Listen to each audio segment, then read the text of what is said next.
Following the death of his wife, Los Angeles police detective Martin Riggs becomes reckless and suicidal. When he is reassigned and partnered with Roger Murtaugh, Riggs immediately clashes with the older officer. Together, they uncover a massive drug trafficking ring as they encounter increasingly dangerous situations. Riggs and Murtaugh begin to form a bond. Riggs' volatile behavior might just help them apprehend the criminals, if it doesn't kill them both first. Welcome to another feature presentation of Midnight Double Feature, and in this episode, we'll be covering 1987's Lethal Weapon, directed by Richard Donner.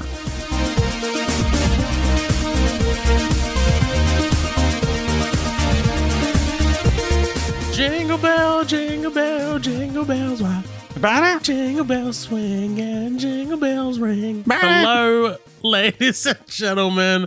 Welcome back to another episode of Midnight Double Feature. I'm here with my main man, Colin. What's happening, Colin? Hey, what's going on, dude? How you doing? I'm good, man. I'm good. I'm good to be back. We took a little bit of a short hiatus because you had some hurricane activity, which is fun. Yeah, nice. We had like 60 mile, there. I think there was one fatality. There was a shitload of property damage. Jesus. But yeah, it was like 60, 70, 80 mile an hour winds and shit. Like, it was unheard of. Like, I had to leave work early because the power went out. Dude, that's intense. I mean, honestly, like, that's like the one thing that... okay, look, Australia does get him, but not quite as often as the States.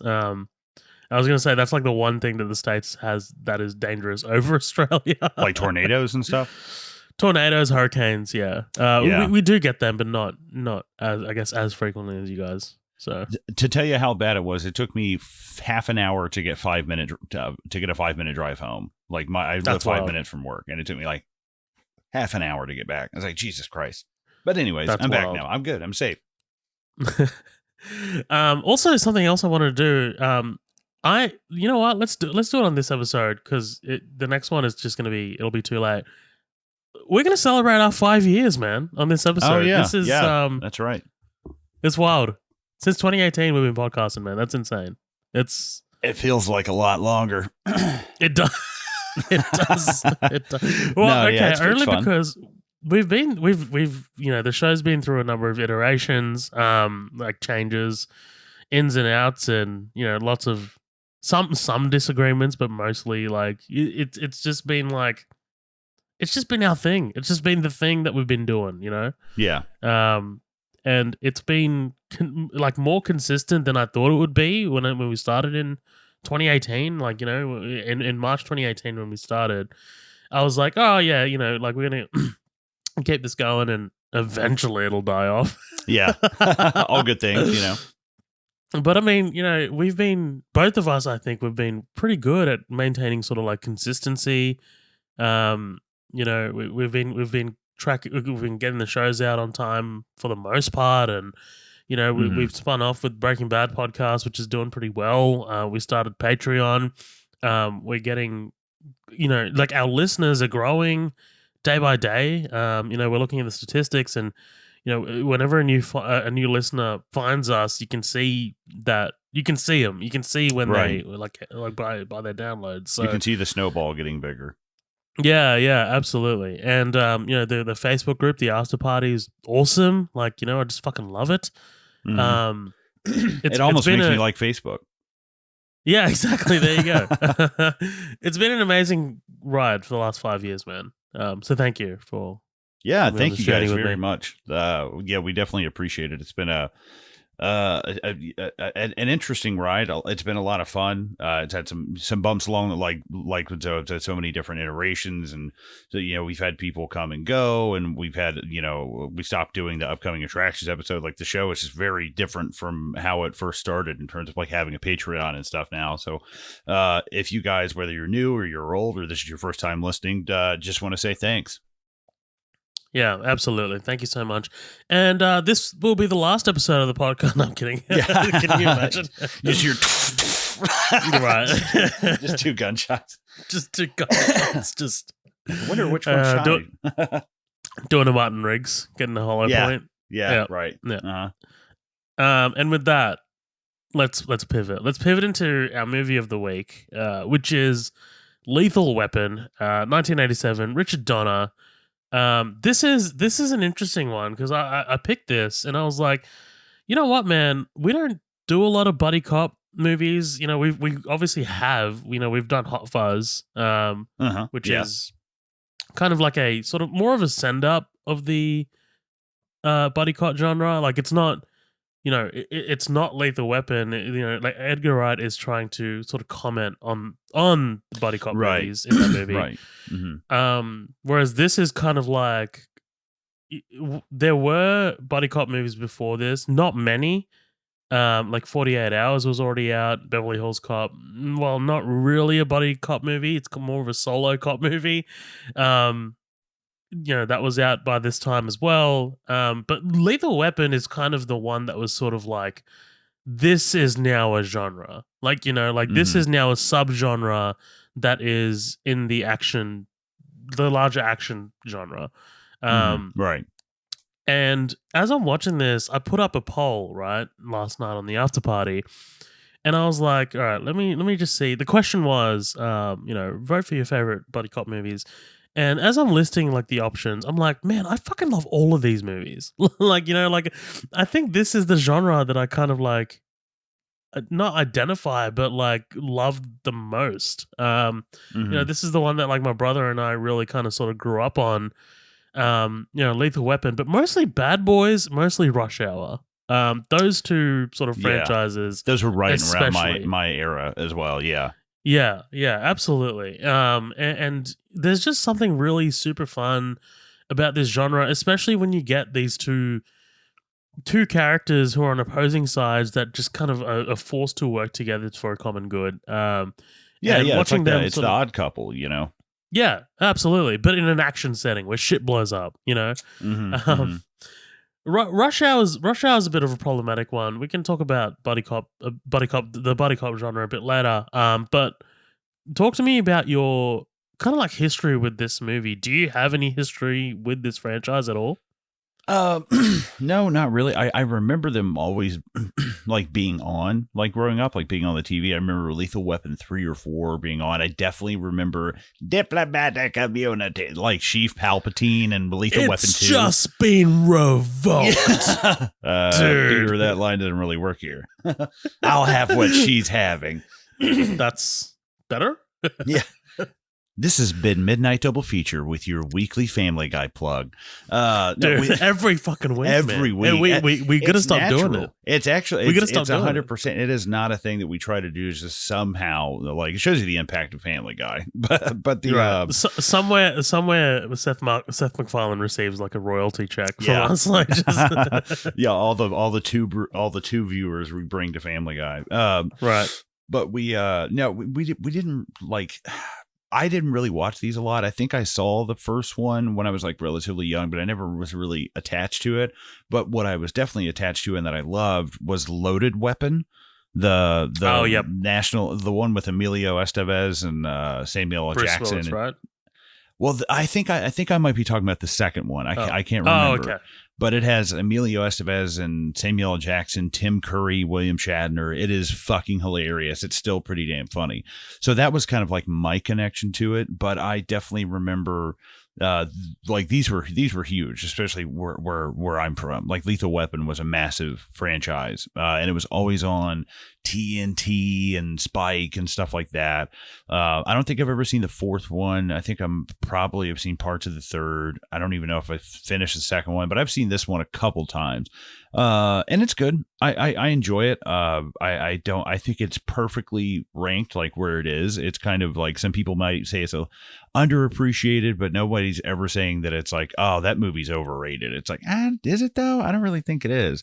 Like, I think it's perfectly right where it sits in this like balance of funny and dark, but also action. And it's like, that's a hard thing to kind of like juggle it well and you know and really, I mean, God, the people like the Murtaugh families, every actor in that family secured work for like 9 years. Like everybody came back for like the sequels and stuff. But you know, I enjoyed it. I enjoyed it more than I thought I would. It definitely has its moments of like I thought I was going to be like eye-rollingly bad, to be honest. I hadn't seen it in a long time, and I was like, God damn it, why does he make me fuck? And I was like, I gotta watch this. I'm getting too old for this shit. God damn it. But I ended up actually really enjoying the editing as well. A lot of these cuts are done extremely well. One of my favorites is when Murtaugh first sees Riggs and he rushes at him, and you see the look on Mel Gibson going, wait, where's the guy? Where's the guy? And then he looks and realizes, oh, it's me. And he gets it's a great cut. And I was very excited about that. More like the editing, I think, gets really kind of fucked in a lot of action movies and gets let out sometimes. And I'm like, or left out. And I'm like, man, I really think that the cuts in this movie are done extremely well. And if anything's underrated, I feel like that doesn't really get talked about a lot. No, I think you're 100% on the money. Because like no one really talks about Richard Donner as an action director. Like everyone obviously talks about his Superman movies. And the late great Dick Donner. I mean, like this guy died making movies, man. Like he was prolific. Like he made another movie that I kind of really like called 16 Blocks with Bruce Willis and David Morse. Yeah, that rings a bell. Yeah, basically, it's a very simple story. It's just basically, Bruce Willis needs to escort a police witness, from one side of the city to the other. And there's obviously corrupt cops involved and stuff like that. It's a great movie. But like, yeah, Richard Donner, especially in this movie, the editing and I thought the cinematography, dude, when they're out in the desert, there are some shots where I'm just like, this is absolutely stunning. Like there's a shot when you got Murtaugh. I say Murtaugh. Murtaugh. Sorry, Murtaugh. You got him like standing kind of like in the foreground, and in the background you just see like and through the haze, like the cars and the helicopter approaching. And like whenever a helicopter's like that low, dude, I'm just like, yes, let's go. And there's like the heat shimmer. There's like the heat shimmer, like going the desert on, shimmer. Like, yeah. That was it's great, beautiful, wonderful, and it's absolutely like a limo stunning. coming towards him. Yeah, it's stunning, man. So my connection to this franchise is kind of more recent than I guess maybe I led you guys to sort of like expect. My brother and I didn't really grow up on this franchise, but it was on all the time, and I would kind of like experience moments of it on TV all the time, but like I didn't know which one was from which movie. You know what I mean? So like in this one, I was way too young to have seen a moment of Mel Gibson stick a gun in his mouth. Like I was way too young. I was just like, that sequence is burned into my brain because I was just way too young to have seen it. I missed the boat because it was always on TV. So I doubt that. I doubt. I think I definitely saw it. I definitely saw it on TV, but it might have been when my dad was watching it or something, and I just like caught a glimpse of it, and I was like, "What was that?" What was, dude? It was a jarring moment for me as a kid because I'd never contemplated anything like that ever. That a human would take their own life. I think that was one of the first times I actually kind of like took on suicide as a concept. Like, you know what I mean? Like, thank you, Mel Gibson. Yeah, thanks, Mel. Thank you. Problematic just human right being. Here, you can play that voicemail. Yes, we'll edit it in. Oh man, look, you know what, Mel. I do want to talk about Mel, but I'll talk about him in a second. After we talk about the franchise. Talk about your life scarring event. Yeah, no, it was tough. It was tough to process. I had therapists. No, I'm kidding. But I talk about these moments. So this one has that moment with the gun in the mouth. The second one has the toilet bomb. Do you remember this? Yes, vividly remember that. Yeah, and Jeanette Goldstein gets blown up on the diving board. Yeah. Correct. Yeah. That's all coming back. Yes. The second one is actually my favorite in the franchise. The second one is for me where this franchise becomes what it becomes. And I'll talk about the writing in a second because obviously it's written by Shane Black. But we'll talk about this in a second. But the third one has the fight sequence at the end, which is kind of like in this sort of like construction site. There's all these houses being built. That one is about corrupt police officers. That is the one where, spoiler alert, you find out that one of the cops that they're chasing killed Riggs's wife. Oh, yeah, that's right. Because it's a yeah, I feel like that's like because Lindsay walked in and I was watching this, and she was like, "Wasn't his wife murdered?" And I was like, "Yeah." yes, And then, but then they never say that in this movie, and I was like, "Oh, I guess I just misremembered that." And you saying it now, I had to have seen the third one at some point. Oh yeah, like all '80s franchises, you know, it has to be personal for the main Mendoza.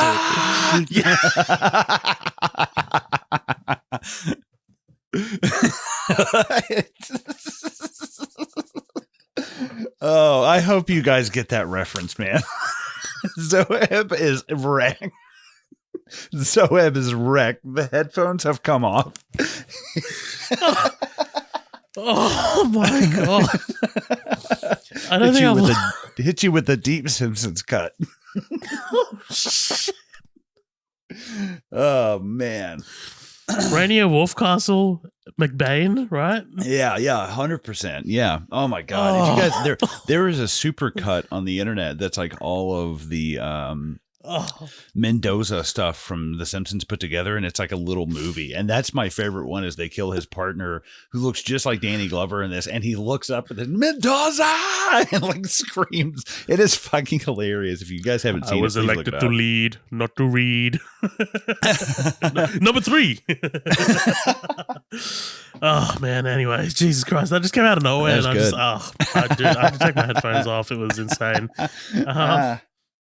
But yeah, and the fourth one is the most problematic out of all the movies. That one deals with kind of like people smuggling. So you know, Jet Li's kind of like the villain in that one. Okay, yeah, that rings a bell. And yes, for some reason, there's Asian immigrants living in Murtaugh's house. You know, it's tough. That one's a tough one, especially watching it post Mel Gibson breakdown, because there are some like racist stuff in that fourth one, like stuff that you could possibly get away with in the late 90s, but definitely doesn't fly now.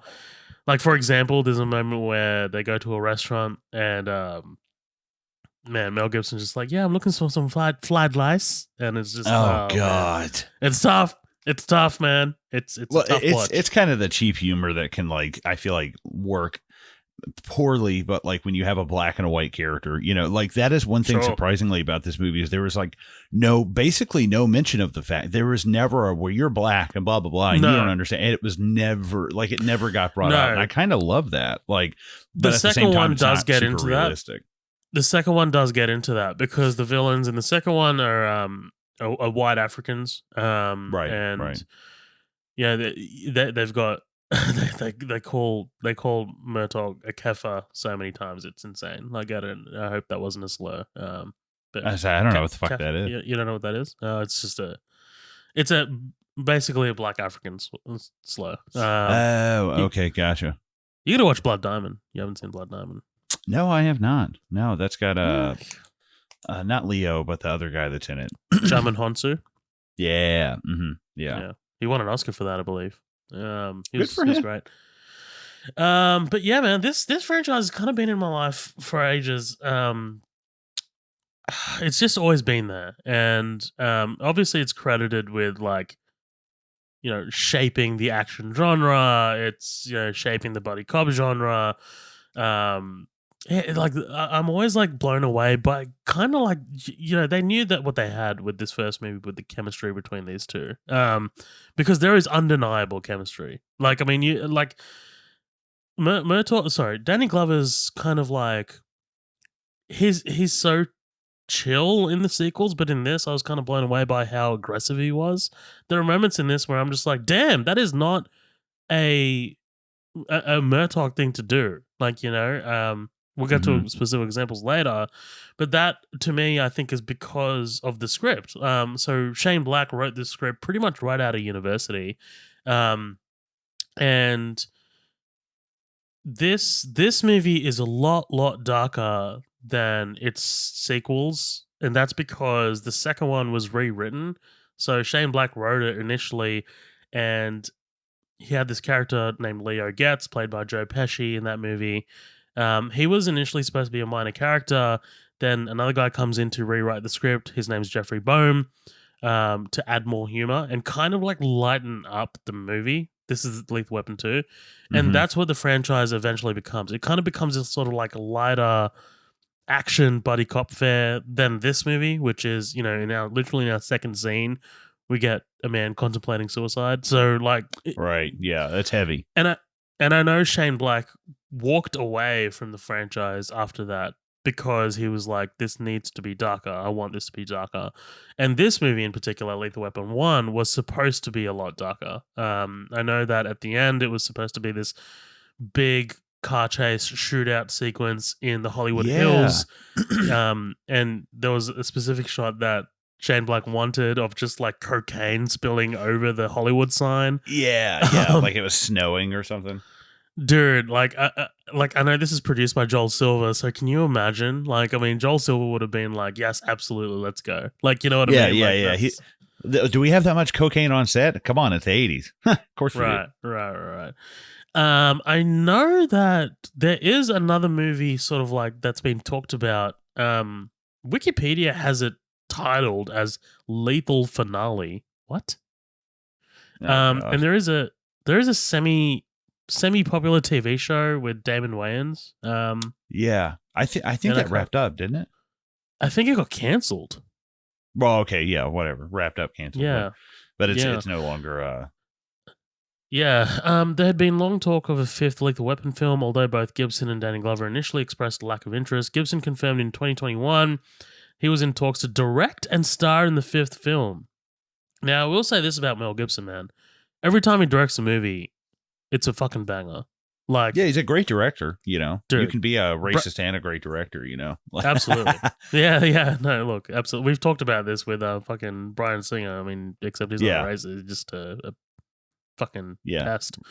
Yeah. To put it lightly, yeah. Right. I mean, look, Braveheart, Apocalypto, and Steph and I rewatched Hacksaw Ridge the other day.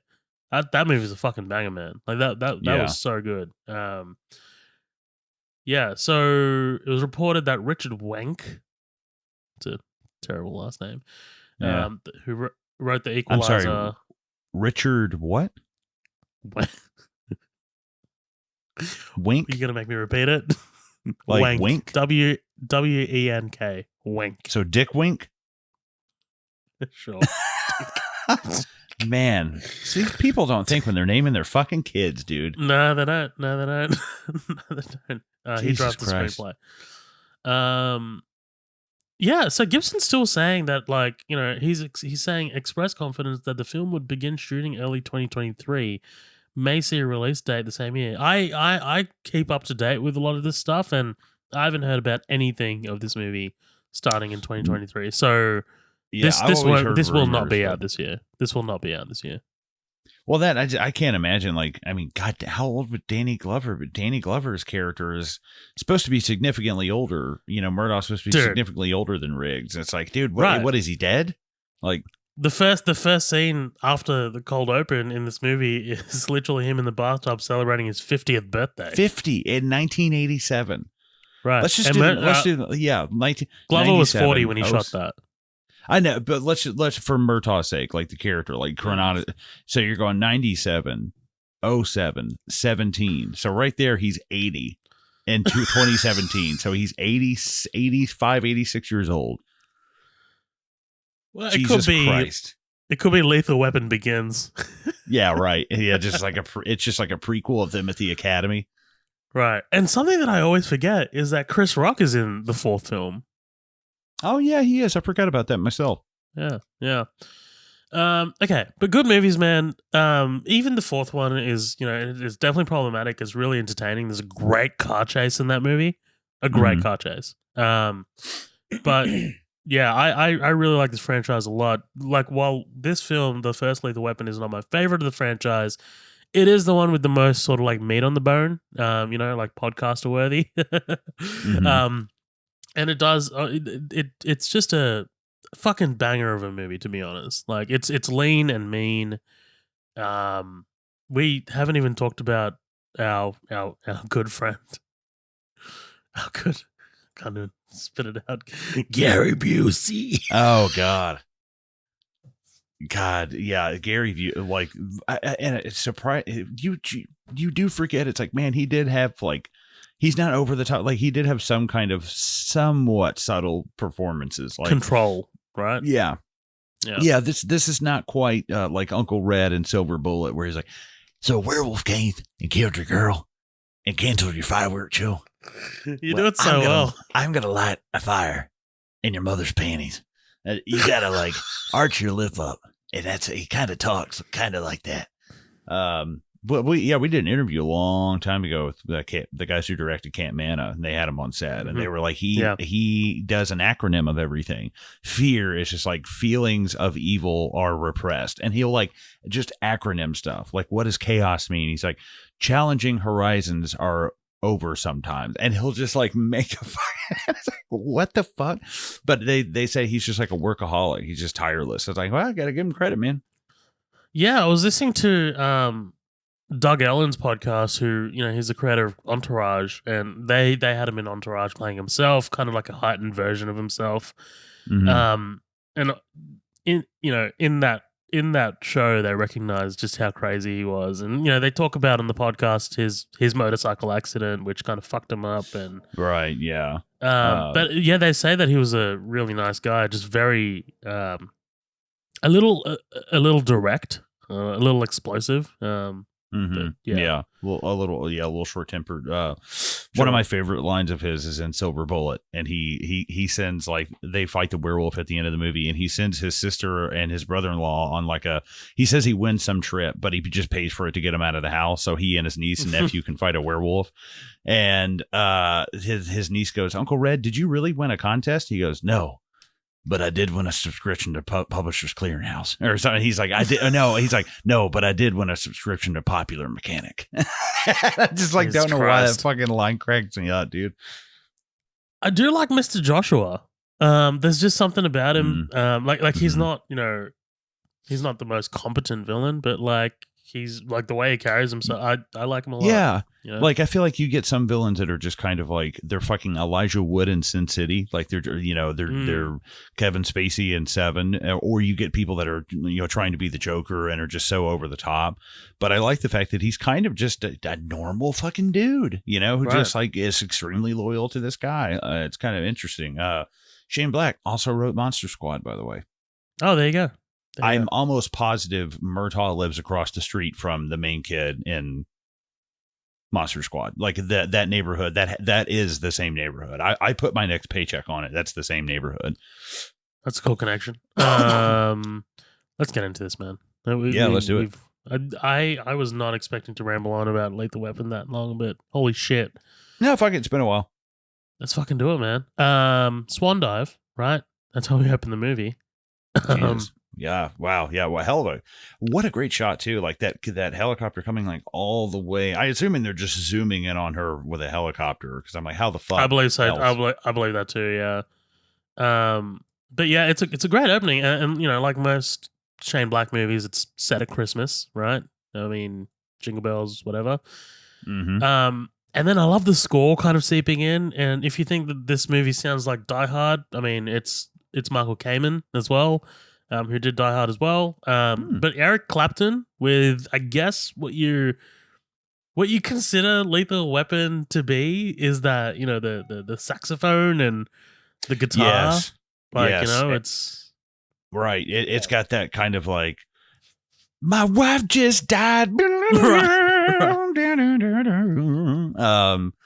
This is a great Lethal. It's not as great as Lethal Weapon 5, the Lethal Weapon 5. By Glenn Howard. Yeah, I'm just by Charlie Mack and the other gang. Yeah, it's always sunny. That's so dude. I love that they've kept that joke going, and there's still no Lethal Weapon 5 in reality. Yeah, that's great. But yeah, like, you know, Murtaugh has this like home life. I love seeing this. Like, all the kids are really good. His wife's really good. Like, you know, this interplay.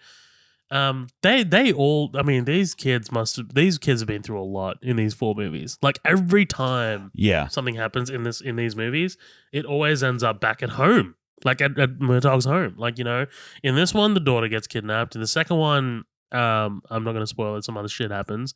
In the Right. third one, something happens with the son that I'm not going to explain. And in the fourth one, I mean, you got a bunch of immigrants living in the kitchen. Yeah. Jesus Christ. It kind of becomes like a running gag that it's just kind of like centered around the Murtaugh. The Murtaugh kitchen always looks like a war zone. Right, right, exactly. And then we meet Riggs, right? Who lives in a fucking camper. I love him just kind of like this dog is so cute, by the way. Mm-hmm. Him kind of like waking up with a cigarette in his mouth already. Like, just like you see his bare ass, like just immediately. And Yeah. yeah. I will say the only thing that if I do have a complaint about the movie, it's that Gibson is, I mean, I know he's supposed to be crazy, but he's like over the fucking top like multiple times. And I'm like, it's not god awful. Like it fits the tone of the movie because if the movie doesn't get comedic, then him doing that doesn't work. But because there's great chemistry and a natural kind of rhythmic, like comedy between Riggs and Murtaugh, like it works him getting that heightened kind of like, oh, kind of thing. And I like that Murtaugh is kind of like this classical sort of like old school cop, right? He carries a 6-shooter, right? I mean, like this. Yeah, it's Dirty Harry, It's not the same thing, absolutely, but it kind of reminds me of what we're going to talk about this later, but Hell or High Water and No Country for Old Men kind of talk about is this like the older statesman cop and the newer, younger generation, and not 100%, not understanding the violence or the aggression of the newer generation. That is one of my favorite kind of like police story, kind of like storytelling tropes. Like I love that angle. Right. Yeah, the passing of the guard kind of. Definitely. So it's it's Murtaugh and his wife.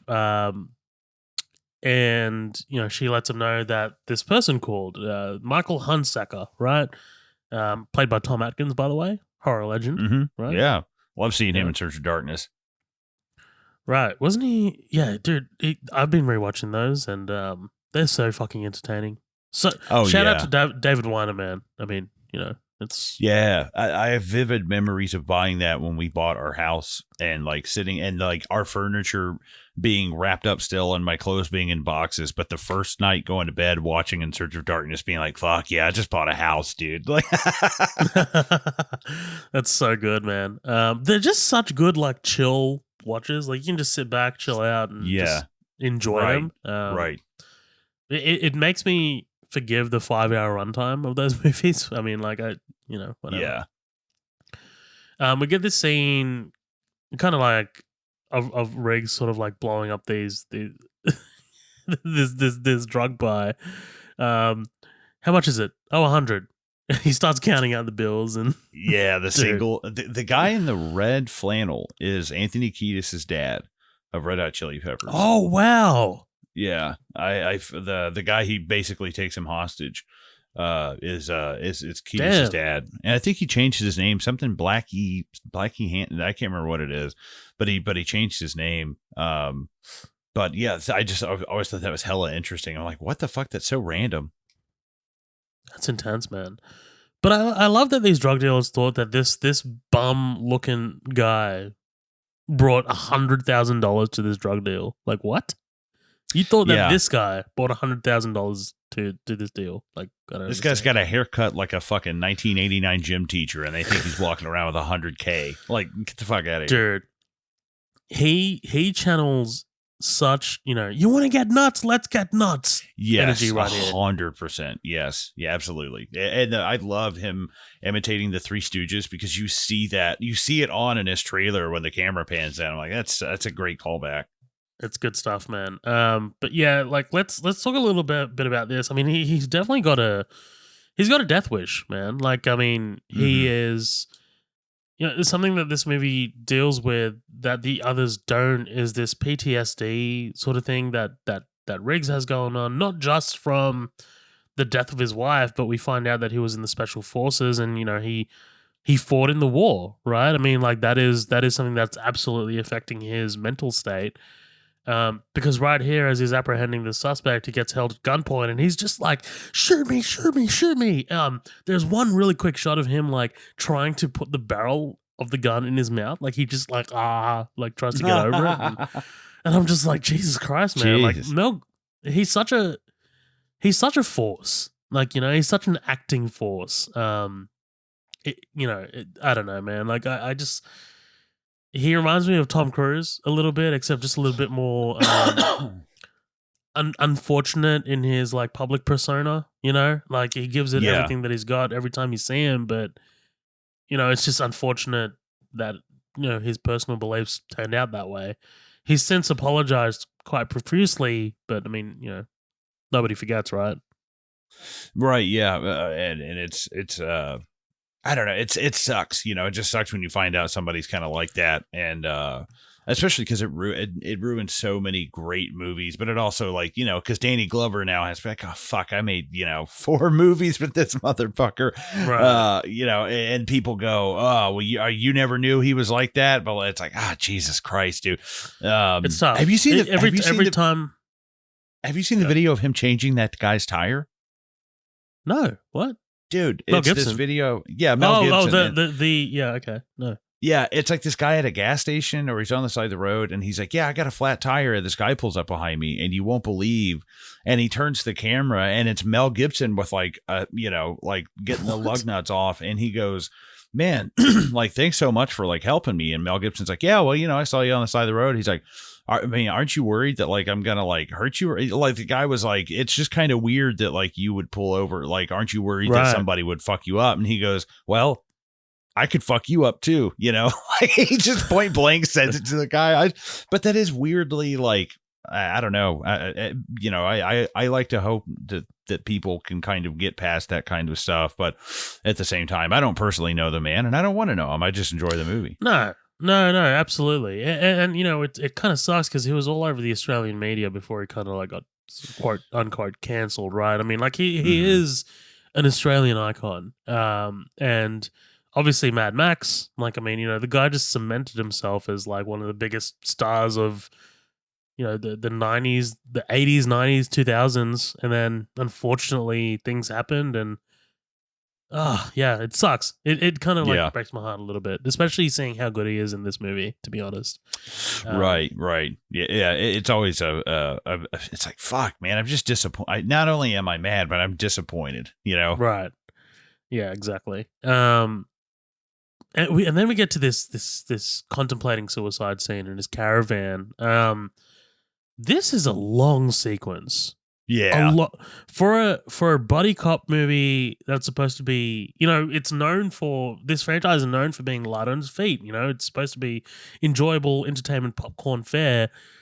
People forget that this first one has moments like this, like this big drawn out sequence of him just kind of like sitting on his couch and contemplating suicide, not only holding up the gun to his temple, but sticking it in his mouth, loading the thing with the hollow point and crying afterwards, it's intense. Yeah.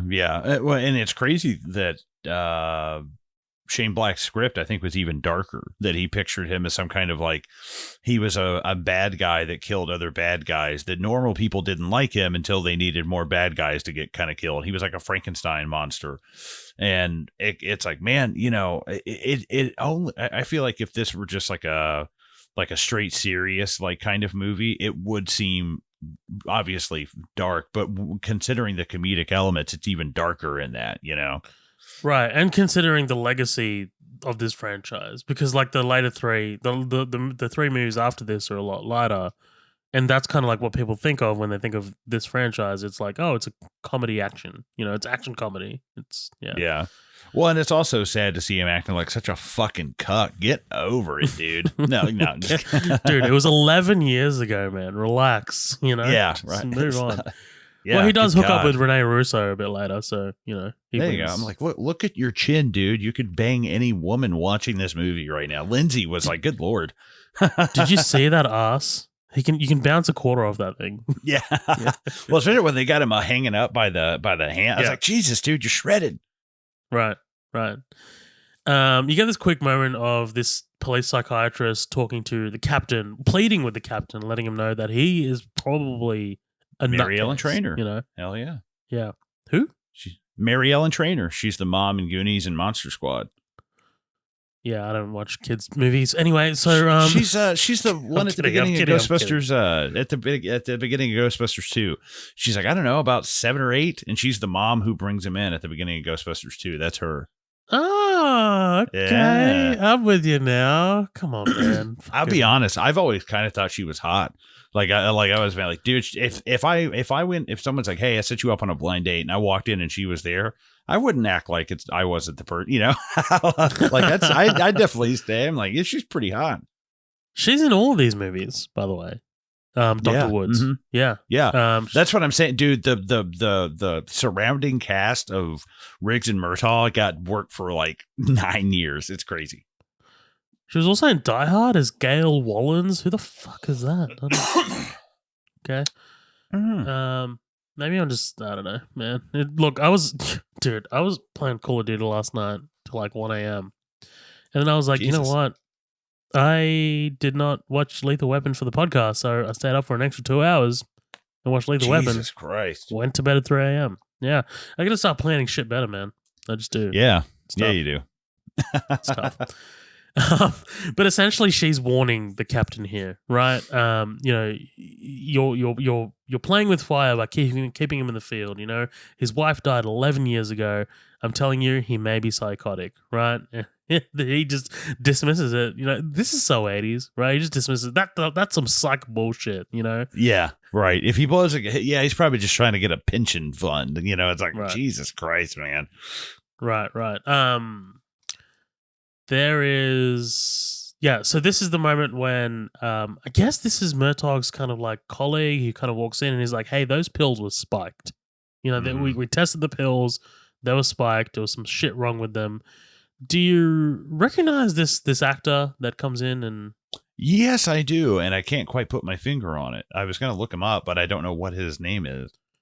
I'm kind of blanking on it now too. He's from Die Hard. Yes, he's from Die Hard. He's you know how there's the two Johnsons, you know, the FBI guys that they call him. Yeah. He's the younger one.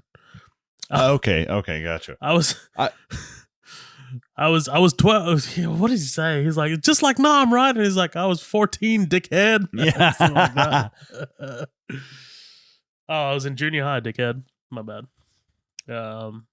But yeah, this is the first moment, right? The meeting, the meet cute, if you will. And it's a great way for them to kind of have the exposition to give the information of like, you know, that she was poisoned, which is a revelation, you know, to the investigation. But at the same time, they just kind of slide it in there under this much bigger moment of Riggs and Murtaugh meeting for the first time. Absolutely. We're introduced to our villains, right? Our bad guys. This general character and Mr. Joshua in this nightclub. Kind of like, you know, bad guy stuff, intimidation tactic. Mr. Joshua can't feel pain, right? It's a nice little setup with the fire. Kind of burning him, whatever. Mm-hmm. Yeah. I love, you know, Riggs and Murtaugh walking through the parking lot, talking about their guns, and you know, but like just there's so much personality given to these two guys. Like just talking about the weapons here, right? 9mm Beretta takes 15 in the mag, whatever, and then Murtaugh reveals that he uses a 6-shooter because it doesn't jam, right? 4-inch Smith. It's just the new versus the old. You know, I love it a lot. Oh, by the way, we also just got our first I'm too old for this shit as well. Right, yeah. I enjoy all this. He's like, I swear God hates me. Hate him back. It works for me. And it's a good line, but I feel like Mel Gibson really chews a lot of the scenery. Like when Danny Glover explodes, I love it because he doesn't really get to that level a whole lot. He does it maybe once or twice, but it's like, dude, once Danny Glover hits that level, I fucking love it. He slams the door and it slams it so hard it swings the other way. Right. Oh, dude, that was great. I thought that was a fucking mistake, like a gag or something, but it works so well. Don't you love Mr. Mendez who comes in, who's totally not John Belushi? Fucking looks like a Belushi. It's true. Brother. It's true. I believe it. We get this scene with Michael Hunsaker, right? Because it was Amanda who unfortunately taken the swan dive. And we get Tom Atkins, right? He's acting. He's like acting in this movie. Yeah. By the way. This style of Tom Atkins is exactly what my father looked like. That kind of hair, and the mustache is the exactly Silver Fox kind of thing. No, brown. But the poofiness of the hair, like the slick back puff, and the mustache is 100%. But that was extremely popular at the time. 80s is shit, man. 80s is shit, dude. But yeah, and for the small brief amount of like screen time he has, yeah, it's the silver fox, it's the mustache, but then it's also just this level of like, man, just you really feel like this guy is in distress, about his son, or at least the first couple of times when we're at the memorial, he's kind of flipping. He's like, yeah, she's dead. I can't really stop anything. You want some eggnog? Like it's about it. Well, yeah, he dies holding the eggnog, dude. Yeah. It's like I love he's talking to I'm sorry to skip ahead, but I love he's fucking talking to the cops and his daughter's memorials outside, dude. And he's like, anybody want some eggnog? And he like takes a sip and gets it stuck in his mustache. He's like, Chekhov's eggnog, right? Yeah. It'll come back. It'll come back. That's a great band name. Chekhov's eggnog. Yeah. But Hunsaker wants the people responsible, right? Like he pleads with Murtaugh, when you find them, make sure you kill them. And I love Murtaugh's response. Like, it's, dude, I'm a cop. Like, what? You asking me to commit fucking murder? I'm like, what's going on? Yeah. Well, we get a little bit of info too. I love he says, you owe me. And you're like, what the fuck is that about? Right. Murtaugh and Riggs get a couple of hot dogs. You want me to drive? And he's like, oh yeah, I thought you were suicidal. It's like anyone who drives in this town is suicidal. Dude, those hot dogs look good. I'll be honest, good. Man. Did you see what's playing in the cinema in the background in the wheel turn? Motherfucker, please. Hell yeah, I did.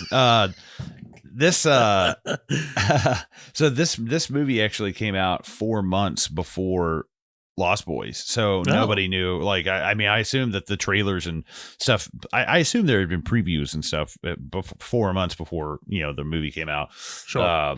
But yeah, I think another Richard Donner produced thing. We kind of get this sort of like jumping scene, right, with this guy. This is kind of like in here just to highlight just how crazy Riggs is, right?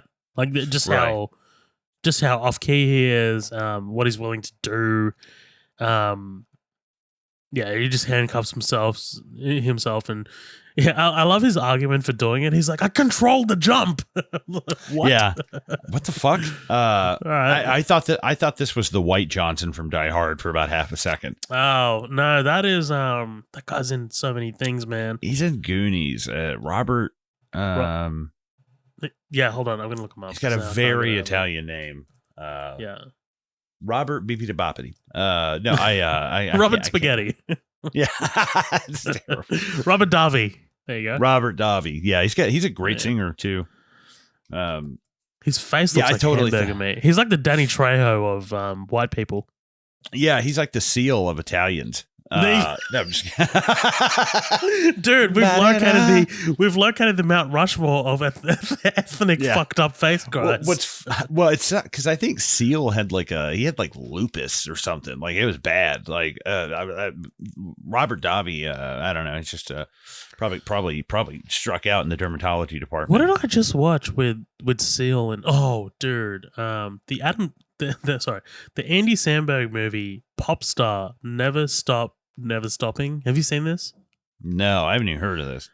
This is a movie that stars Lonely Island. It's just a kind of like a parody of I don't know, like just popular fan culture around like an artist. basically like if Justin Bieber had like a documentary made out about him.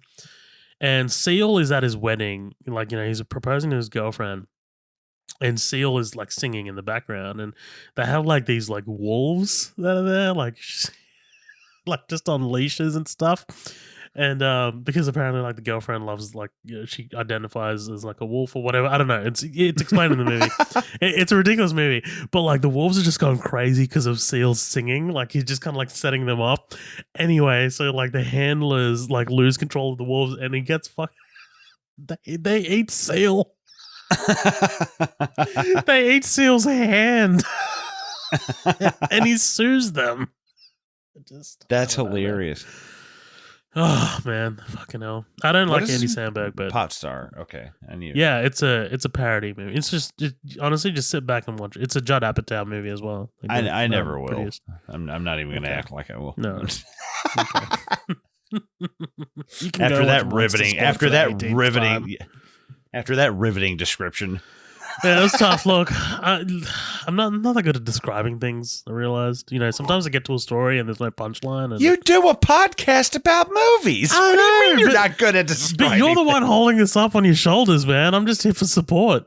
Oh yeah, that is true. No, I'm just kidding. I've been coasting for a long time. No, yeah. So he's got not Robert Davi. Right. Robert Davi. Not Davi, but like the big part of this sequence is the aftermath, right? Danny Glover's awesome in this moment. I love him in this. He just fucking takes him. He's like, "Come with me." Like, he obviously slams the door that doesn't slam. And this is the moment where he realized that Riggs is, like Murtaugh tries to call Riggs's bluff. And Riggs has no bluff. Like, he is legitimate. Right. And this is the moment where Murtaugh realizes that he is legitimate. He's like, I'm crazy. He's got the fucking crazy eyes and shit. It's like he just saw a Jew, He's yeah. He's the Charlie. He is like the legitimate Charlie Kelly, like wild card. Like, it's wild, man. Like, yeah, I don't know. It was low hanging fruit, but I had to take it. I'm sorry. Yeah. No, absolutely. I mean, shun him, shame. No, I almost wanted to play the voice. I think it's like a voicemail he left or something. Dude, it is brutal. And it's so brutal, there. It's like hilarious. It's out there. I mean, a lot of celebrities have voice clips now where you can just find them. And, obviously the Christian Bale from Terminator Salvation. Lately, Tom Cruise on the set of Mission Impossible Dead Reckoning. Of just him like, we are the movies. Like, it's just, oh, God. Yeah. I mean, look, that guy's a nutcase, but he's one of my favorite actors of all time. So, I don't know. But yeah, they're not, the two are not mutually exclusive. Right. Murtaugh's talking to his wife on the portable phone on this overpass. This you gotta load this phone. Oh yeah. But they're on the way to go see I guess Amanda's sort of pimp, right? This is at this house. I believe, or he said her sugar daddy or something. I guess he's the one funding these parties and stuff. The bitches, for lack of a better term. Yeah. Well, yeah, dude. I got a gripe with Murtaugh. She's like, all dressed up and no one to blow. And I was like, dude, this is like, that's what I'm saying. That's what I'm saying. Like, that does not seem like a Murtaugh moment. Like you don't see that in the sequels at all. He is not. He is not someone who says something like that. That is more of a Riggs line. Well, and especially Murtaugh, who has a teenage daughter that he's like, like is terrified that this will become his daughter kind of thing. Like there's that great kind of undertone the whole movie of like Murtaugh just being terrified that this is going to happen to his daughter. And yeah, it's like, fuck you, dude. Like that kind of cracks me up. It's like all the cops and dudes that are like, yeah, fucking whores. And then they're like, show me your tits. Right. Yeah, that was jarring to me, this watch. I was just like, damn, like, yeah, they wrote Murtaugh to be a little bit more edgy than what he appears in the sequels, which is not. Kind of like, I kind of like that. He's a little bit more placid in the sequels. You know, like Riggs is the more edgy one. I gotta admit, I like Murtaugh more with the beard than the mustache. I wish they. Oh, you like the beard more? Yeah. Yeah. I mean, it's iconic, like the sideburns and the mustache, very 70s. But I wish he kept the beard. Yeah, I agree. I think as well. But I mean, like his coworkers give him shit about that, like at the beginning. Yeah. So. They rock up to the pimp's house and they get into a shootout. Right? Have you ever met anyone you didn't kill? Yeah, is what Riggs says. I like the one moment before, and I just want to touch on it briefly. The car drive up there, I do love the car drive up there. That's when I started actually being okay. No, there is a legitimate chemistry here, because it makes like we need that moment because we just came from a moment like this. You know, like we need a moment of seeing the characters kind of like get along. And I like it. There is a moment of he's like, no, really. I'm sorry, it's your birthday, blah, blah. And he's like, thank you. Like, it's like a moment everybody kind of lets their guard down. And it's like a very special, it's the first time that kind of happens. And then, they shoot this guy into a pool and he drowns in plastic. Dude. It's like the worst death. Oh my God. Can you imagine? Like, you get to hell and you're just like, oh, how did you go? Oh, I drowned in plastic. I got shot by Tango and Cash, and then I drowned in a pool liner. Like, well, there's another one. There's another buddy cop movie, Tango and Cash. Mm-hmm. There you go. Yeah. Have you ever seen Kiss Kiss Bang Bang? Another Shane Black movie. Good movie. Very good. Yes. Good movie. Have you seen The Nice Guys? I have not. I've heard it's very good. One thing I love in Kiss Kiss Bang is like, if you looked up the definition of the word idiot, you know what you'd find? He's like, a picture of me. He goes, no, the definition of idiot, which you That's fucking one of my are. favorite jokes, man. That's one of my favorite. Val Kilmer is so good in that, and so obviously Downey Jr. Yeah, that's a good movie. You know who's really good in that? Michelle Monaghan. She's really good in that. She's yeah. All right.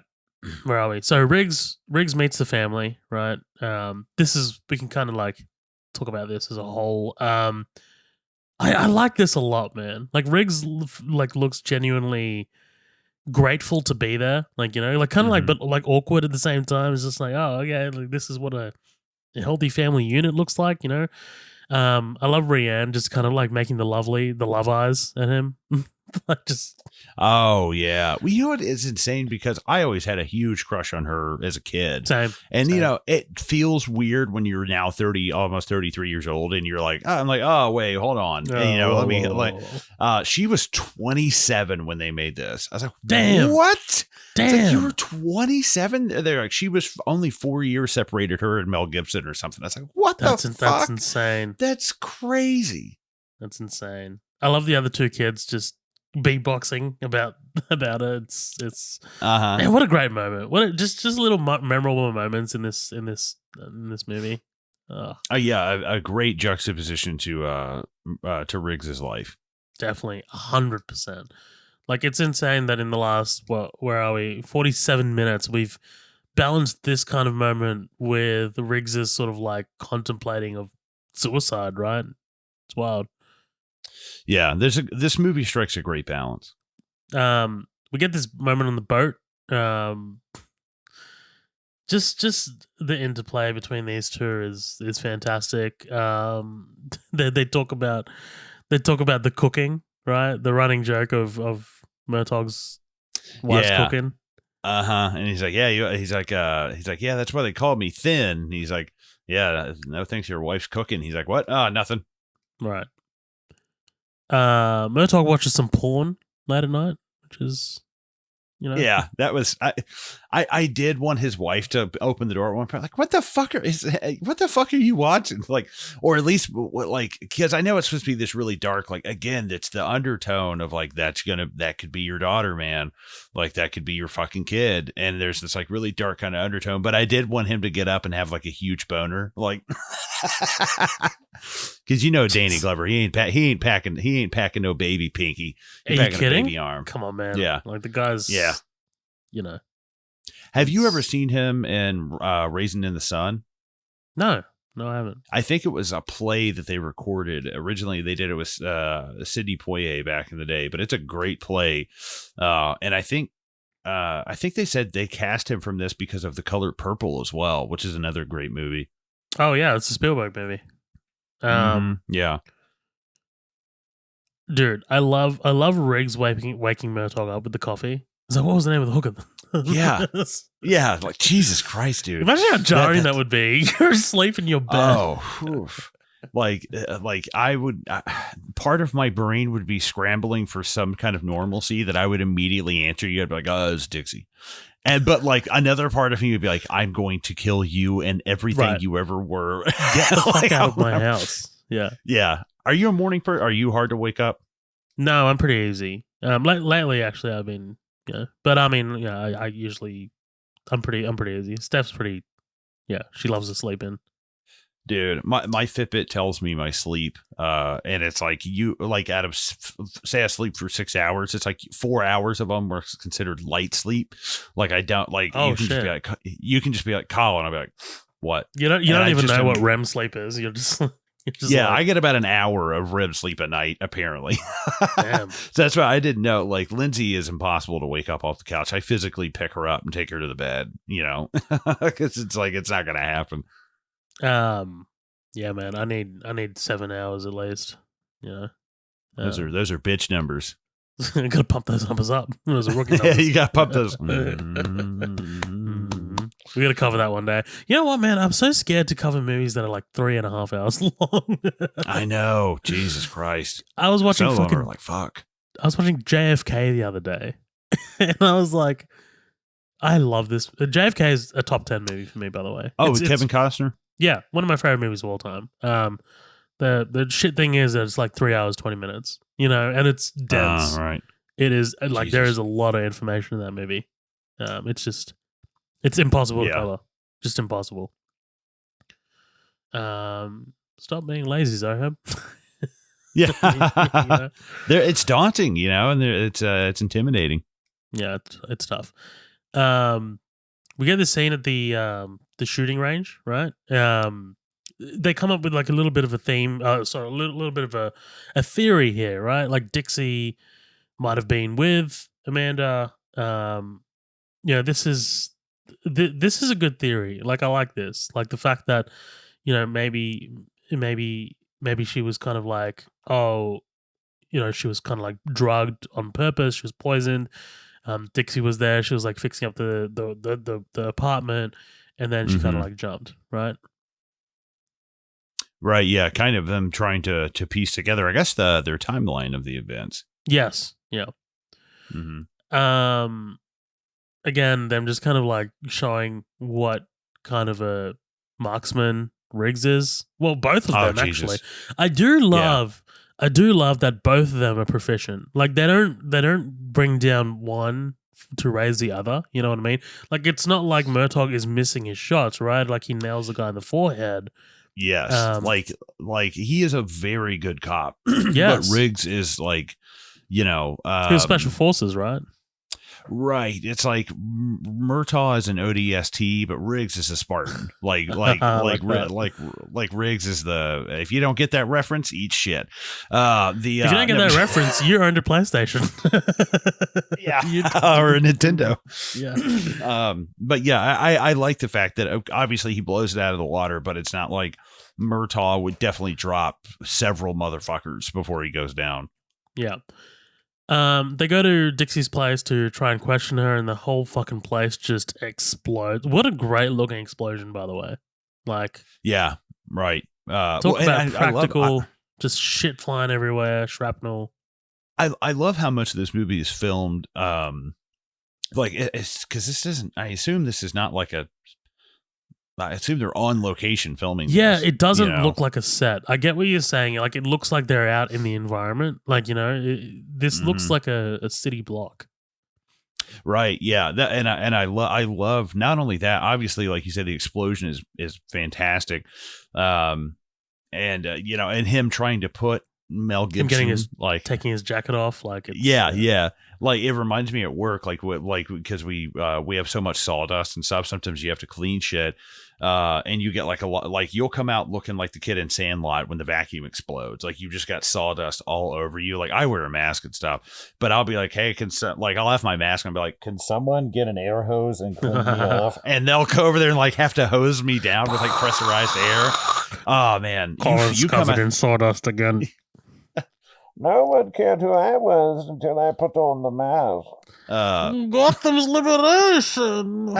Yeah, like how that guy is like somehow Cuban and Russian at the same time, like Vladimir and like Fidel Castro and Vladimir Putin. What was that choice? What was that choice? I don't know. I don't mind it.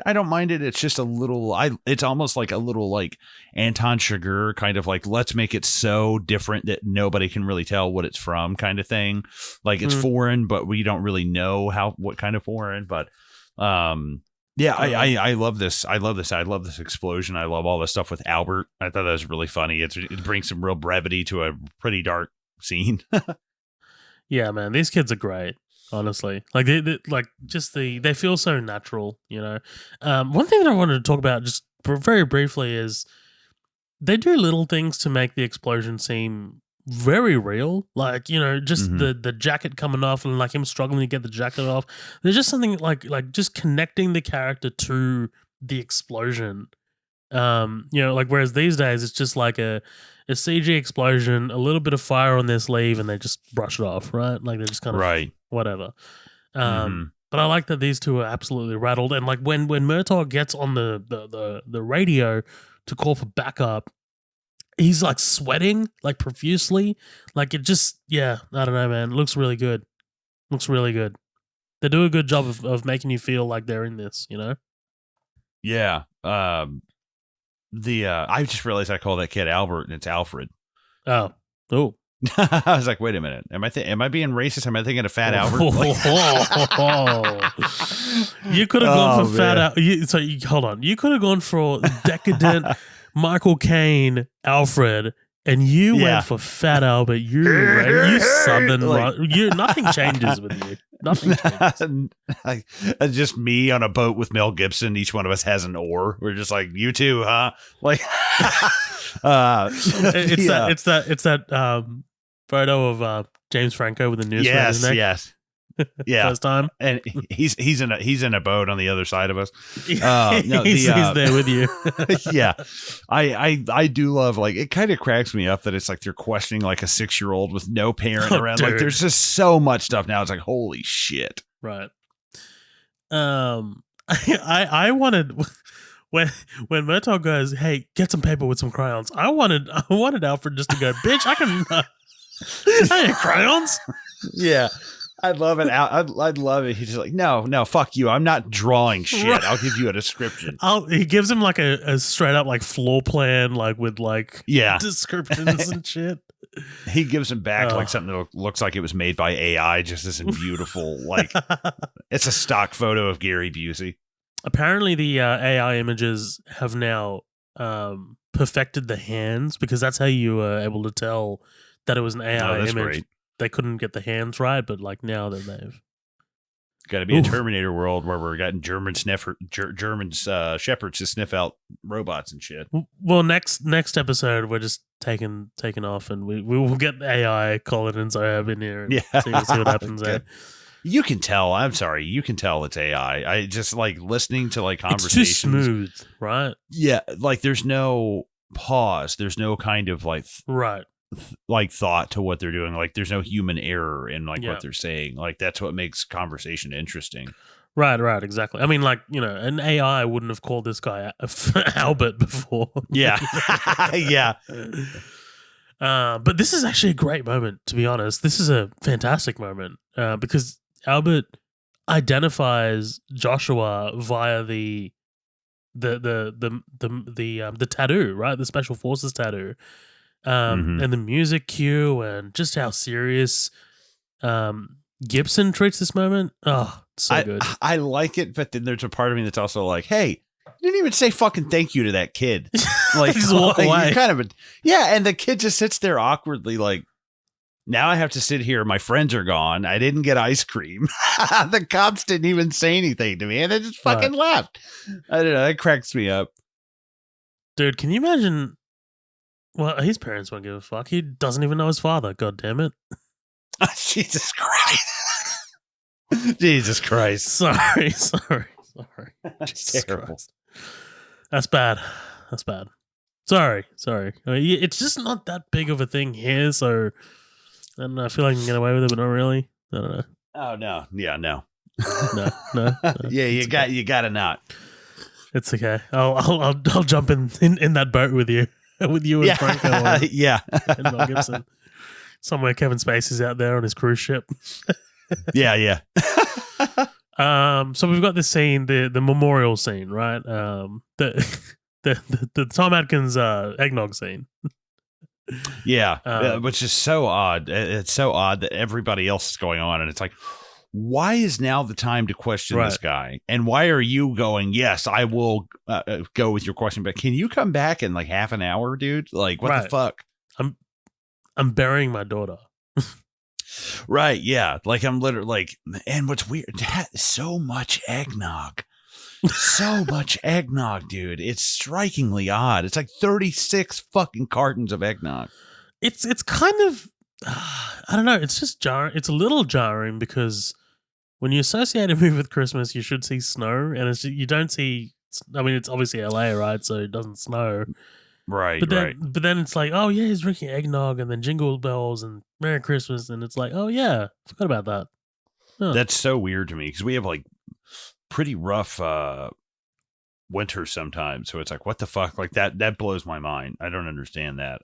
Yeah, I'm watching it as I'm talking right now. Him talking with Murtaugh, and if you pay attention, you can see the helicopter way in the background, like starting to like That's when cool.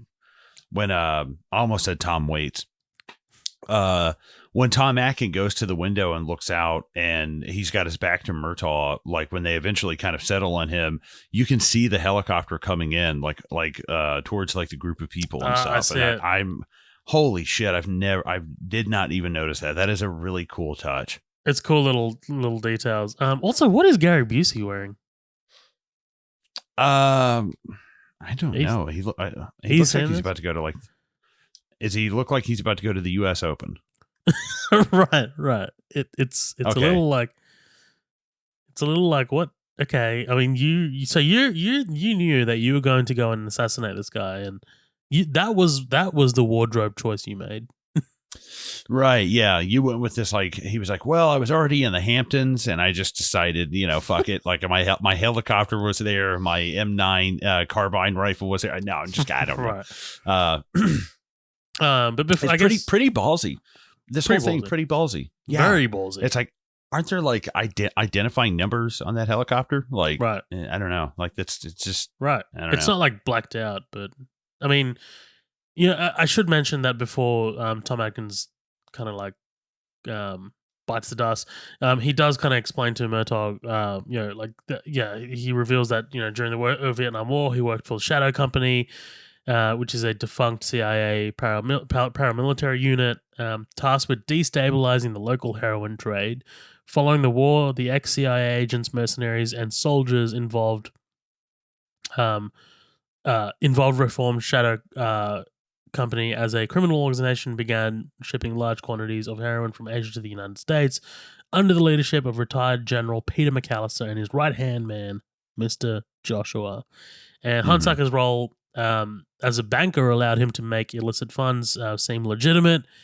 He initially called Murtaugh to confess and turn witness against Shadow Company, and McAllister had killed Amanda in retaliation. And then, of course, Joshua arrives in his helicopter, kills Hunsaker before escaping.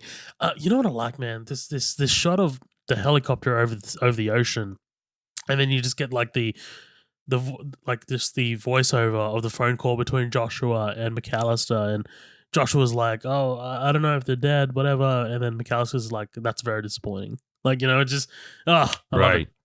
I love it. Yeah, and then into that we get the drive-by, right? Right, yeah. Well, and I just realized watching that scene that, yeah, Gary Busey is kind of dressed like Ellen DeGeneres. There is this, like, as I was looking at it, there's a shot where the helicopter is, it's blowing his hair down in his face, and it's like, Ellen? No, he has like the round glasses on.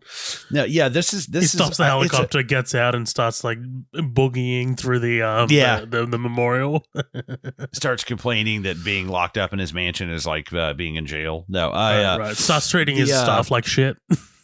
Right, yeah. No, I like this. It is super abrupt, and I don't know if it's like I know that it's necessary to the plot because we need them to think that Riggs is dead. I do like that, but I feel like you could have taken this scene and the Huntsacker murder and merged them and just had him get hit along with Huntsacker, and they think he's dead.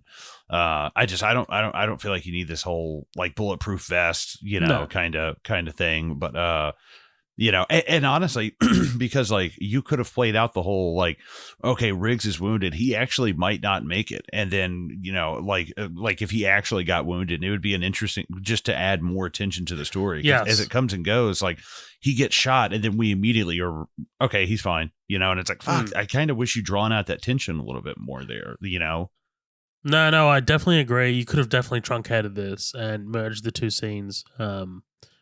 Like, but this is visually a great scene. Like, it looks awesome. Oh yeah, dude. When they rock up, he blasts him. He falls through the glass window, and then I love that shot of Busey in the car with the gun up against his face, and he's just like laughing. He's looking back. Oh, it's so cool, man. Yeah. I love it. He looks like Jake Busey and fucking Frighteners when he's got that like. Oh my god, man! On his face. Busey's terrifying. He terrifies me in that movie. Ugh. Yeah, he's pretty awful. Yeah. And then we kind of we hoof it back to Murtaugh's house, right? Because we find out that unfortunately Rianne's been kidnapped.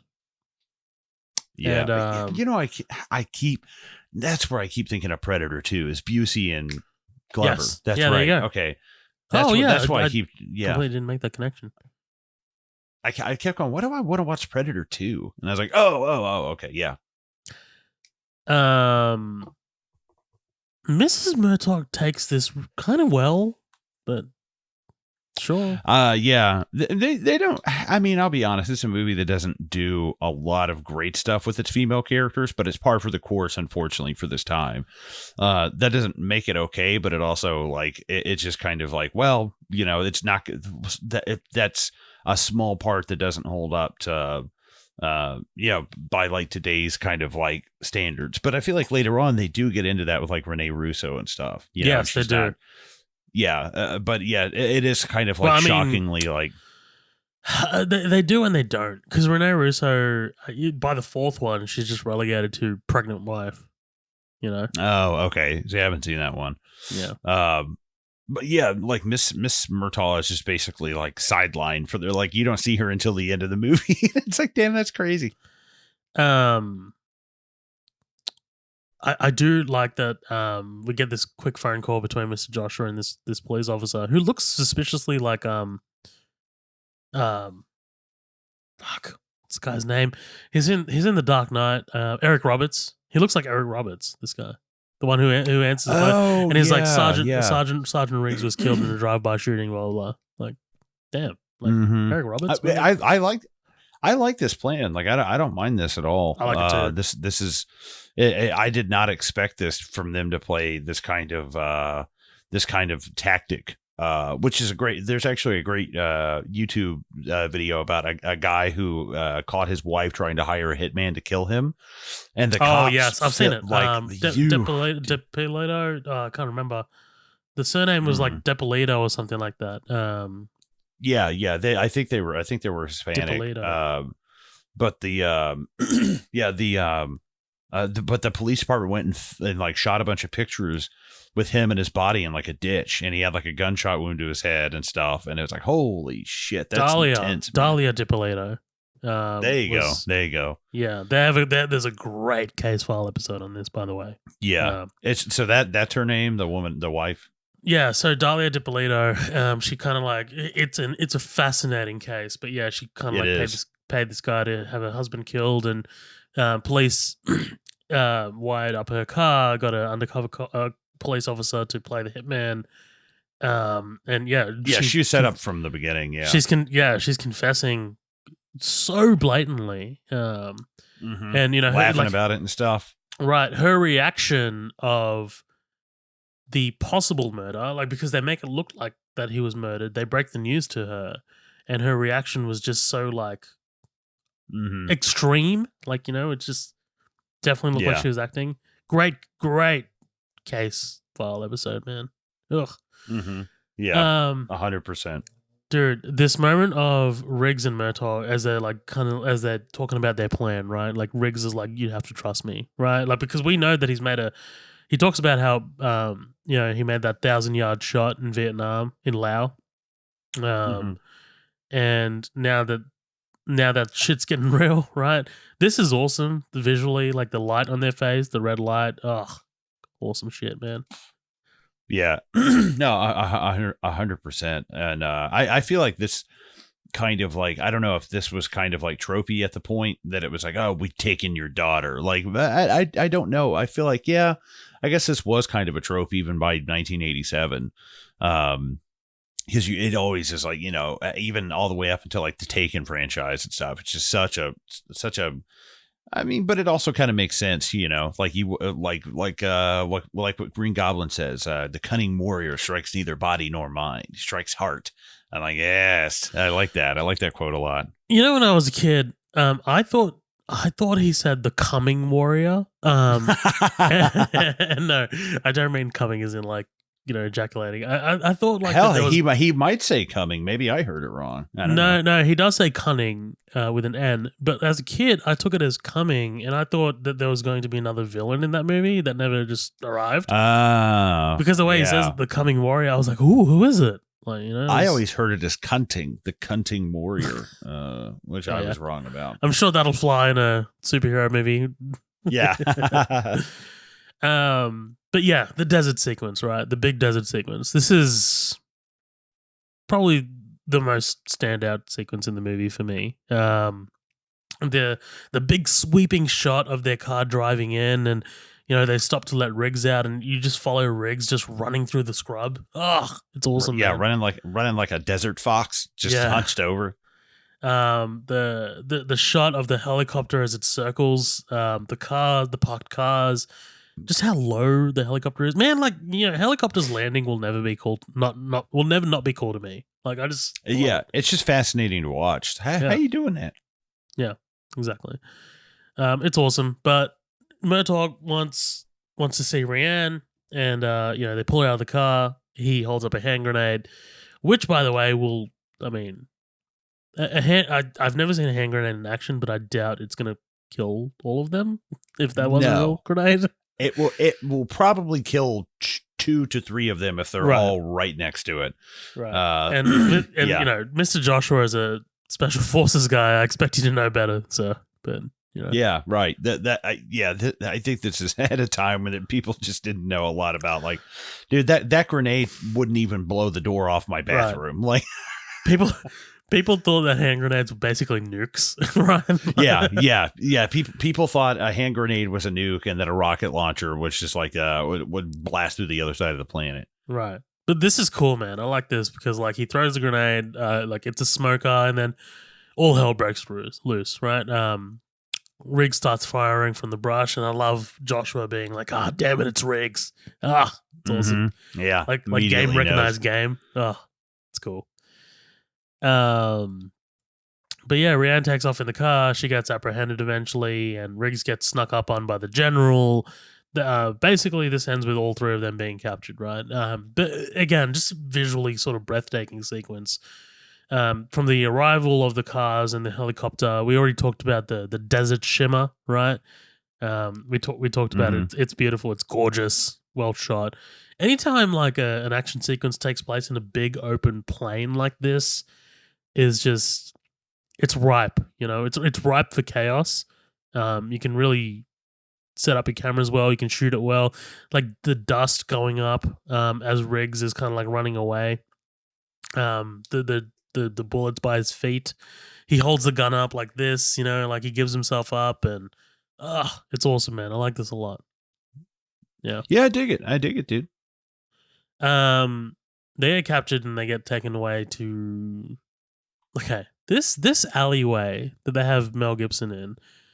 Are we supposed to believe that this is under the club? Because I don't. Where is this? I don't know. I don't think they have a great lock on the geography of this place. You know, yeah. It seems like they were just kind of like this seems like the kind of place that maybe about 60 feet away you're gonna find Alex Murphy getting fucking like shot to death point blank with shotguns. Yeah. Yeah, I guess they're trying to make it seem like it's like a boiler room in there or something. I don't know. Where's this water coming from? Where? Yeah, right. Yeah, yeah. I don't understand the geography of this building at all. It's like they somehow the bar is over Freddy Krueger's boiler room. Right. Like, I don't really know exactly what's going on here. And there's like a shower in the fucking hallway. What do you slaughter pigs in here? What the fuck is going on? There's a lot of tile. There's a lot of tile in here, man. What's going on? Someone did. There is a ceramic job in here. Someone did a job in here. It's weird. Uli from Die Hard, man. Yeah. I love it. I love the connections because Die Hard comes out 2 years after this. So yeah, I love that. Oh shit. Yeah. But yeah, dude. One thing I love, and I know that it's probably not a commentary on movies like this. It was probably just in there, just maybe I don't know what it was for, but like when Josh is like, "Yeah, you ruined a pretty big shipment for us," and Riggs is like, "Just call it heroin, dude." Yeah. He's like trying to class it up. Like, nice. I guess they're trying to something. Yeah, stop trying to distance yourself from what you're really doing. I like that. They get to torturing, right? Both Murtaugh and Riggs. Riggs gets the electroshock therapy. Yikes. Oof. Yeah. And yeah, like, you know, action movie stuff, right? Like he breaks loose, he kills Uli, and you know goes and rescues. Oh yeah, them rubbing the salt into Murtaugh's arm is like yikes. Yeah. I mean, tough, man. It's tough, but then I'm like, that's it. I mean, they've definitely been wailing on him. They've been beating the shit out of him, but I'm like, yeah, they aren't like pulling his toenails out with a pair of pliers, you know, like let's get fucking gross. Let's get in there, dude. You know, like, I guess the only, like when they bring his daughter in, I think when they bring his daughter in, they realize that's what's going to make him talk. But because the general kind of like alludes, he's like, that's a fine looking young guy. It's like, all right, they're going to rape her and fucking shoot her in the back of the head. Oh, that's tough, man. When the general goes up to her and, you know, he's like, it's a fine looking woman you got there. I'm like, Jesus Christ. Jesus. Yeah. That's, it is crazy watching Mel Gibson shirtless run around with no shoes on. It's like, man, he would have been a great Wolverine. Yeah. Well, yeah, especially because he starts doing this rolling around shit, and when he gets into this boiler room, yeah, I completely agree. Yeah, because he's not super tall, you know, but he's got that kind of like permanent, like Robin Williams 10 o'clock shadow kind of thing. Mm-hmm. Hey, have you seen The Dictator with Sacha Baron Cohen? No. Mm-mm. Funny movie. There's a great torture scene in there, just in terms of like, because he's like this dictator of like this like Middle Eastern country, right? And he gets captured, and he's being tortured by John C. Reilly. He's playing kind of like a CIA type, you know, black ops kind of like figure, and John C. Reilly is like trying to torture him, and Sacha Baron Cohen's like, oh. You got that? Oh, okay. Well, it was actually banned in my country for being too safe. he's like, oh yeah, the Kandahar cock wrench. Yeah, okay, yeah, it was banned in my country for being too safe. So you know, that's great. It's such a like long Peter scene. It's like Peter getting whipped in Family Guy, and he's like, "Oh, hey Lois, can you tell the dungeon master his grandmother came by?" And like he's like undercutting him the whole time. Dude, that movie's actually really so fucking funny. But yeah, like he picks up like 3 different tools. Like he's got a flamethrower, and he's like, "Oh yeah, I can see you got that flamethrower. That's nice. You know, my one has the extra hose that comes with it for extra range." And like John C. Reilly's he's getting in his head. He's just like, oh, okay, I don't even want to torture you anymore. It's just, dude, whatever. Fucking dumb movie. All right, let's get to this. Dude, yeah, this is something that I kind of miss, and without spoilers. So the Last of Us finale aired the other week, and one thing that I said to Steph, I was like, it is really refreshing to see your protagonist kill people, like shoot people. Right. You like no, like without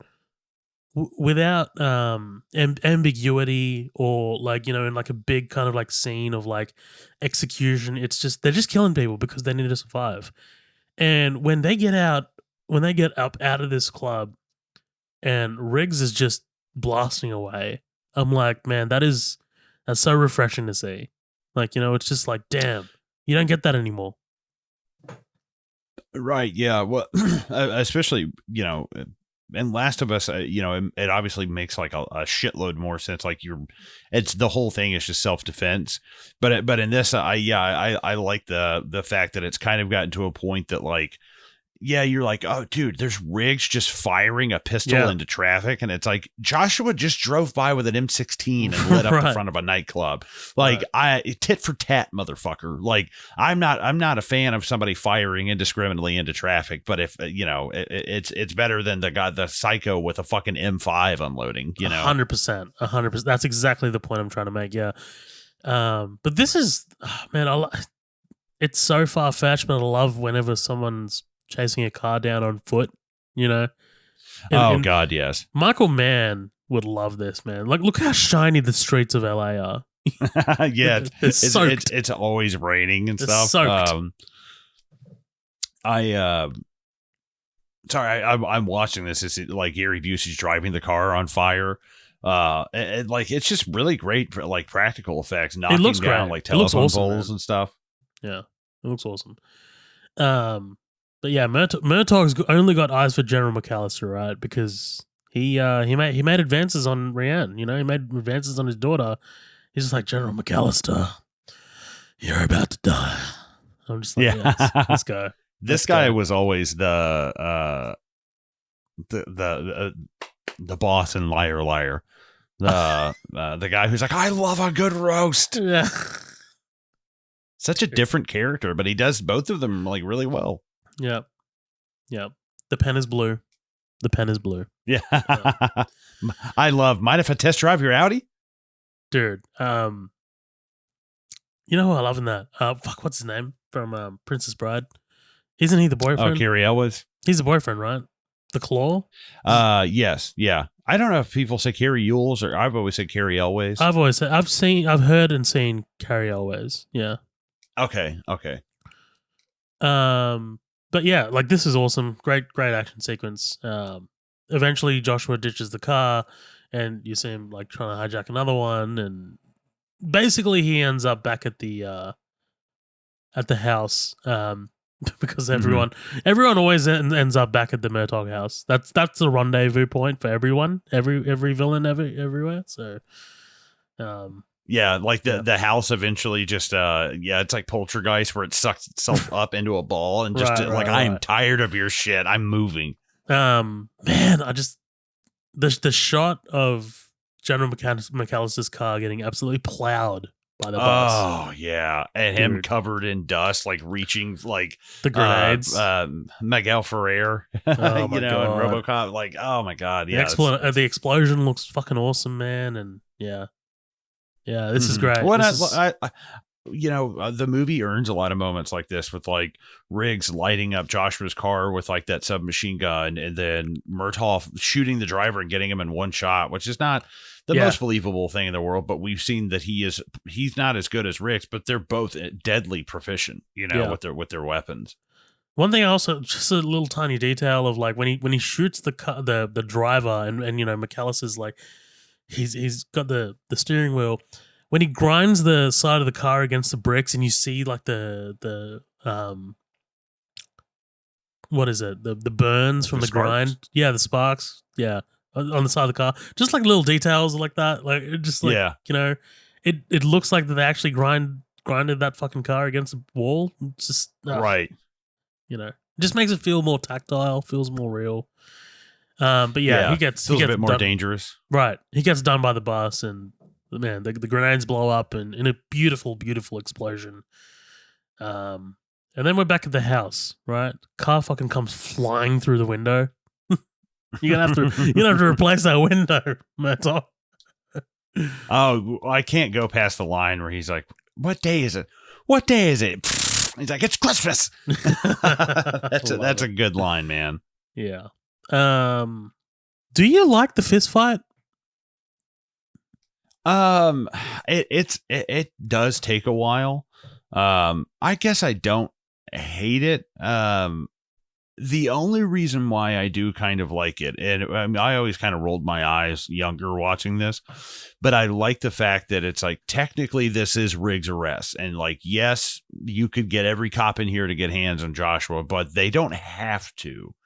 Like, the situation's under control. He doesn't have a weapon. Like, this guy's not going anywhere, you know. And is it department procedure? No, hell no. Dude.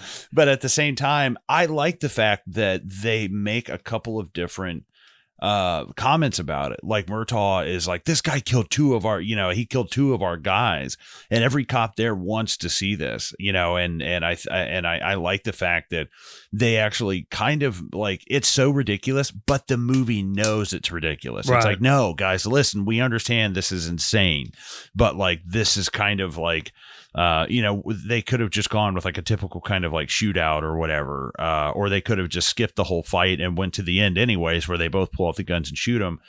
But I like that. He's like, if anything happens, I assume full responsibility, blah, blah, blah. Like, so in that sense, I do kind of like it, only because it's kind of like, it's kind of,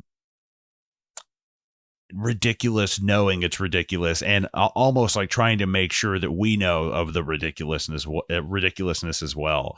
I don't mind it. Like, physically, yeah, I like the fight. It's pretty good. I feel like it's pretty visceral. These guys are Joshua is almost a mirror image of Murtaugh in a way, of like their backgrounds and the things that they're proficient with and stuff. Riggs. But they're just, Riggs. I like the way it's kind of stylized. There's a lot of heavy rain. There's a lot of like lens flare from the street light. Has that light in your eyes. Visually it looks absolutely gorgeous. Like the Right. lights, the lights reflecting off the water. Yeah.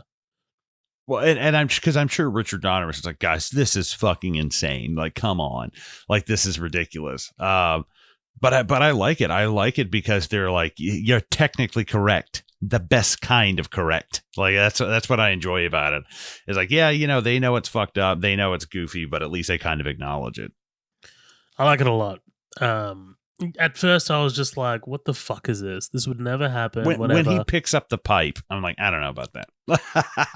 Yeah. And then they throw him like a baton. I'm like, Jesus right. Christ. My only problem is that it is a little drawn out. Like, it does go for quite a while. And I'm just like, you could have maybe done 2-3 moves each and then it's over. Like, but I still like it. I still like it a lot. This is. Yeah, I would have rather. And Busey's terrifying a little bit. He's scary, man. Yeah. He's definitely bigger than Melga. He's taller, but I wish they had kind of like not kept it to the yard. Like, hey, they ended up going back in the house. And it's like almost like a Peter chicken fight. Dude, like, I was just about to say, they go to the fucking moon. Yeah. Yeah, it's pretty good. Yeah. It's pretty good. But yeah, they end up blowing him away anyway. Okay, but here's my thing with it. All right. What's in it for Mr. Joshua? Like, you know what I mean? Yeah. Yeah, it's like General McAllister gave him a hand job once at basic, and he's fucking never got over it. Right. And it's like, what is going on here, man? No. My question is, like, what's in it for Mr. Joshua? Because he fights Riggs very aggressively, but it's like, if you win, you're still going to get arrested. Yeah, it's got to be that macho guy shit. Yeah, right. It's The 80s macho guy stuff. Yeah. And both of them being like special forces. Like, they literally have a tattoo that says "never quit." That's true. Can't quit in that case. But look, very much like Die Hard, he's still going, right, and they have to blow him away, and they do. Yeah, absolutely. And I like the way they do that. Both of them kind of, Yep. you know, I think, do they draw each other's weapon? Doesn't he draw out Murtaugh's revolver and Murtaugh has his Beretta? And I'm like, It's cool. That's cool. It's cool, man. I like it's it. Good. It's good stuff. And then I can't tell you how much I love the way this movie ends. I really, really love this, man. Like, Riggs going up to the door, giving the bullet to Rianne, walking away. Murtaugh comes outside and is like, "Come in for dinner." You know, it's just good stuff. It's it's really paid off, like their relationship, and you kind of like really actively root for them. And this relationship and chemistry carries on through the sequels. You know, like that is, say what you want about the fourth film, their relationship is still there. Their chemistry is still there.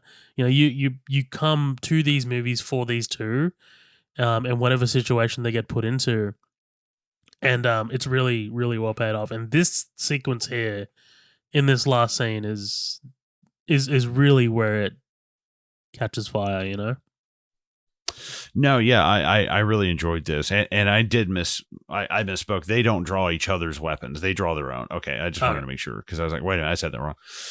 No, yeah, I think I really enjoy the ending of this because it's kind of like you know, we've come full circle. Riggs has kind of like found something to live for. You know, that guy needs to get out of the rain, dude. You're gonna catch a cold. For the love of God, put on a hat. I like the way that this all kind of like wraps up. And you know, we know that a famous quote, this is going to be the beginning of a beautiful friendship. You know, it's the state of the house that it's in, like the Christmas trees drawn on the door and stuff like that. There's something nice about Riggs just on the porch, just fixing up that one light, and he's like, "I'm too old for this shit." Did they murder her boy, the blonde with the dimples? I guess they murdered him, right? Didn't they call that in? And he's like, "Let me guess, blonde with dimples." And she's like, "Yeah, how'd you know?" Like, I'm pretty sure they kill his daughter's, like, the guy she's dating, right? Oh, maybe. Oh, actually, I didn't catch that. Maybe. Your fucking pick. Anyway, listener comments or final thoughts? Let's go listener comments, baby. All right, fuck you. I'm going first. I've got the legend, the goat. Jose Rivera. We used to say Zoho, yeah, because Zoho slip, baby. Yeah. Lethal Weapon. Would you believe I saw the fourth one first? Sure, I knew of it through cultural osmosis, but when 4 hit, my dad rented it and we all watched it. Since I love Die Hard and dad recommended I check out the Lethal Weapon series. Glad he did because I enjoy the hell out of them. My one thought when watching the first one, how big was the battery on Murtaugh's cell phone / car phone? Yeah. He took that thing straight out of Chernobyl. He's calling it an airstrike in Vietnam, dude. Yeah. This guy's like, Foxtrot Tango, do you acknowledge? I know it was the 80s, but Christ, man, you could bludgeon someone over the head with it. That thing is a lethal weapon. Also, if you haven't already, please check out National Lampoon's Loaded Weapon 1. It's so good. Jose knows what time it is, man. He knows what time it is. Mm-hmm. And let me get to Patrick Harrington, the man, the myth, the goat, the legend, the goat. First off, Lethal Weapon is a Christmas movie and is a superior Christmas movie than Die Hard. It's a weird way to spell inferior. Okay, all right. He says just my opinion. He knew he was going to get blowback from me. That's why he said just my opinion. I know what he's doing. He says, but you know you're in for a good time when the movie starts and you get that sweet buddy cop sax playing you in. I love this movie. It has everything. Buddy cops, action, comedy, crazy Gary Busey, Tom fucking Atkins, and a lot of heart. No one is too old for this shit. That's a good one. Yeah, I love that's a great sentence to end on. Yeah, I second all of that stuff. That's the saxophone. You know, we didn't really go over the fact that it's a Christmas movie, but it's definitely, I mean, 1,000% a Christmas movie, but it does kind of play second fiddle to Die Hard in that category. I feel like a lot. Yeah. You're wrong, Patrick. Just straight up, you're wrong. So I mean, come on, man, we get Ode to Joy and shit in Die Hard, and there's no villain like Hans Gruber. You know, there just isn't. Yeah, I mean, come on, it's Alan Rickman. Yeah, Alan Rickman. Like, no offense to Gary Busey, but come on. Right, and you know, Gary Busey's a glorified henchman.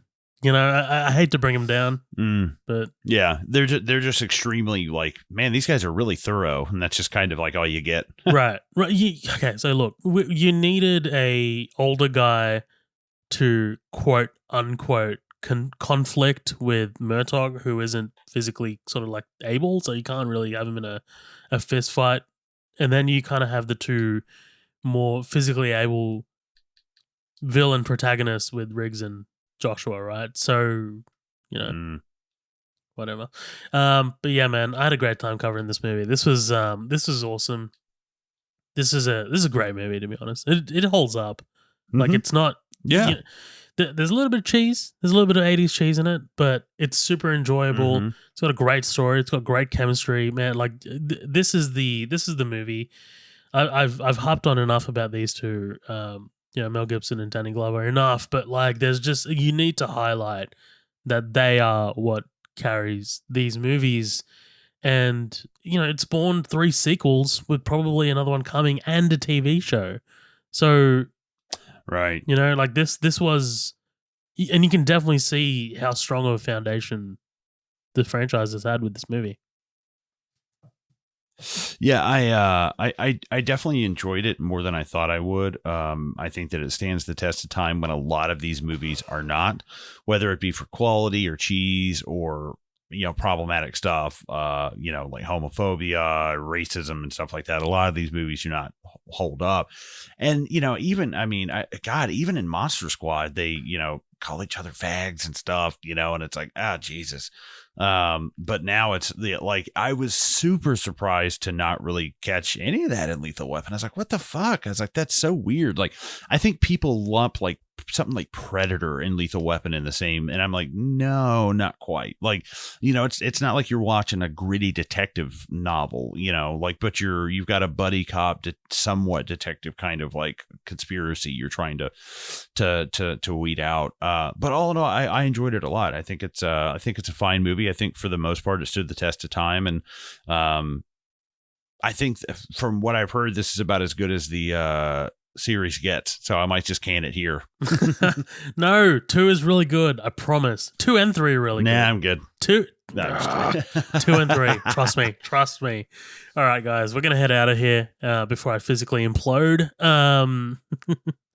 We're actually gonna go jump off right here and record Hell or High Water, which we're excited to talk about. So if you guys want to listen to that, sign up to our Patreon. It's patreon.com/Midnight Double Feature. It's $5 a month. You get a whole bunch of bonus episodes. We're nearing 70. You know, you have 70 episodes for $5. It's pretty fucking good. But yeah, man. Other than that, socials, they're on our show notes. Thank you so much for listening to this episode. We had a great time. We hope you did too. Colin, let's get out of here. Absolutely, guys. Thanks for listening. Thanks for being with us. If you've been here from the beginning or just now, stop by, rate, review the show on iTunes, and we'll catch you on the next one. Bye.